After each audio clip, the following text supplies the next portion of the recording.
አብይ አህመድ አዲስ ኃይል ማስገባቱን ተከትሎ በአሶሳ በድሮን የታገዘ ውጊያ ተቀሰቀሰ።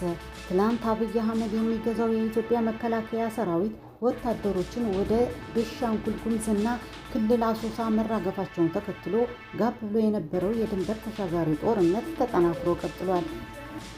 የአፋን ቴዎድሮስ ዕዝ 206ኛ ኮር 34ኛ ክፍለ ጦር የባሶ ሊበንን ወረዳ ኮርክ ከተማን ነፃ ማውጣቱን አስታወቀ። የ206ኛ ኮር 34ኛ ክፍለ ጦር ከሌሊቱ 10 ሰዓት ኮርክ ከተማ በመሸገው የአገዛዙ ኃይል ላይ ጥቃት በመፈጸም ከ35 በላይ አድማ ብተና፣ 15 ሚሊሻ፣ 1000 አለቃ አዛዥ፣ 2 ሻምበል መሪዎች የሞቱበት ውጊያ አድርጎ ከተማውን መቆጣጠሩን ይፋ አድርጓል። ፋኖ የመከላከያን ምሽግ መስበሩንም ገልጿል።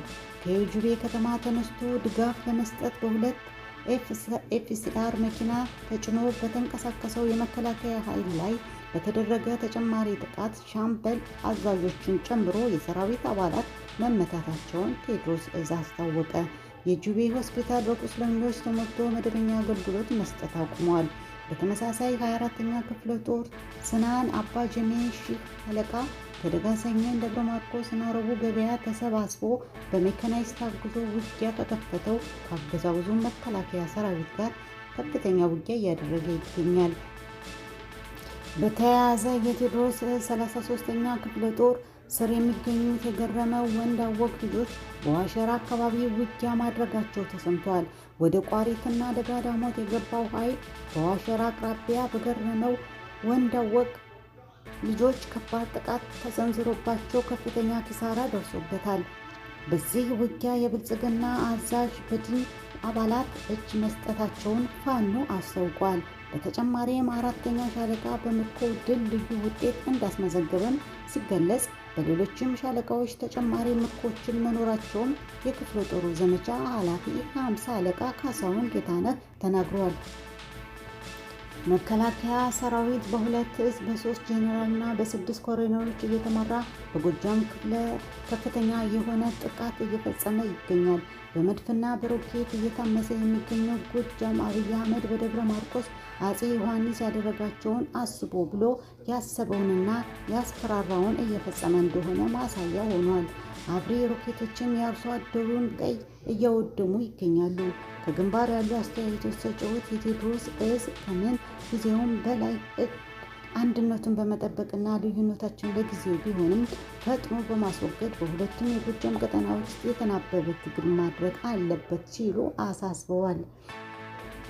በከተሞች ያለው የአገዛዙ ኃይል እጅግ በቁጥር የሳሳና አነስተኛ በመሆኑ በከተሞች ስርዓት በመግባት ማጥቃት እንዲሁም በአካባቢ ያለውን የኋላ ደጀን ኃይል በጥሩምባ በመቀስቀስ ከምን ጊዜውም በላይ መጠቀም ያስፈልጋል የሚል አስተያየት ተሰጥቷል።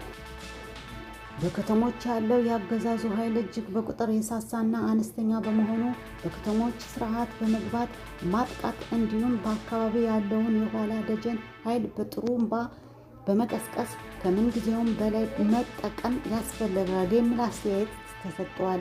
ይህ በእንዲህ እንዳለ መከላከያ ሰራዊት በቀጠናው የሚቆየው ለ5 ቀን ብቻ ነው የሚል ወሬ እየነዛ መሆኑን ተሰምቷል። አንገር ጉትን ክፍለ ጦር በአገዛዙ ጦር ላይ ጥቃት መፈጸሙን አስታወቀ። በተያያዘ በጉቶ ፊዳ ወረዳ ጌጤ ቀበሌ ላይ ጥቃት መፈጸሙን ፋኖ አስታውቋል።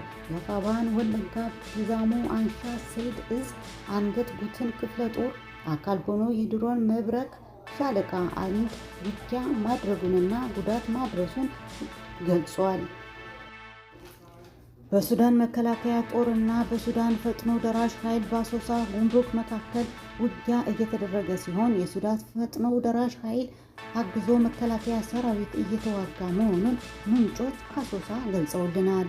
ብልጽግና ወደ አሶሳ ያስገባው ሰራዊት ከትናንት ጀምሮ በቀጠለው ጦርነት እጅግ ከፍተኛ ኪሳራ እንደደረሰበትም ታውቋል።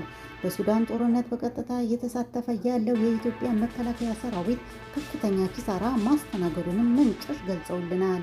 በአረብ ኤሚሬት ትዕዛዝ በውጊያ ቀጠና ተሳታፊ የሆነው አብይ የትላንትናውን የመከላከያ ሰራዊት እልቂት ተከትሎ ዛሬ በሁለት አካች ድሮን ጉምሩክ ላይ ጥቃት አስፈጽመዋል። ይህ ዜና እስከተጠናከረበት ሰዓት በቤንሻንጉልና ጉሙዝ ክልል አሶሳ እጅግ ከባድ ጦርነት እየተካሄደ ይገኛል።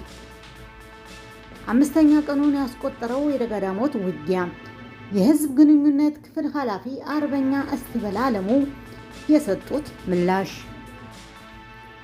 ከሰኔ 10 እስከ ሐምሌ 10 የሚል እቅድ አቅዶ ወደ ደጋዳሞት በተለይም የቴዎድሮስ መቀመጫ ወደ ሆነው ወደ ደጋዳሞት ተንቀሳቅሶ ነበር።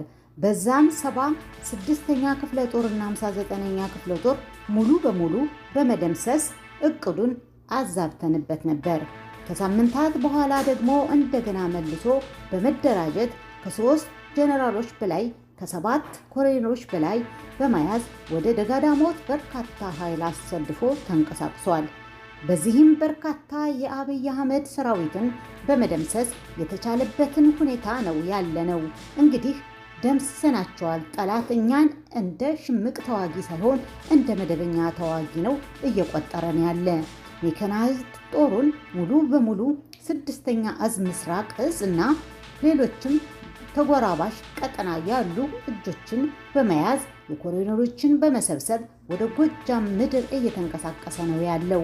ጠላት በተለይ ከቋሪት ደጋዳሞት አካባቢ አዴት ከደንበጫ ከፍኖተ ሰላም ኃይሉን በማሰባሰብ ወደ ደጋዳሞት እየዘመተ ያለበት ሁኔታ ነው ያለው። ይህንን ኃይል ግን በዚህ እየመከት ነው ያለነው። እንግዲህ በዚህ የገጠመው ምንድነው? እኛ የሽምቅ ተዋጊዎች ነን፣ ጉሬላ ፋይተሮች ነን። ቦታችንን አስፈላጊ ሲሆን እንይዛቸዋለን፣ አስፈላጊ ሲሆን ደግሞ ልንለቅላቸው እንችላለን። ምክንያቱም እኛ የመንግስትን አከርካሪ ኃይል መስፈር ማዛባት ነው ዓላማችን።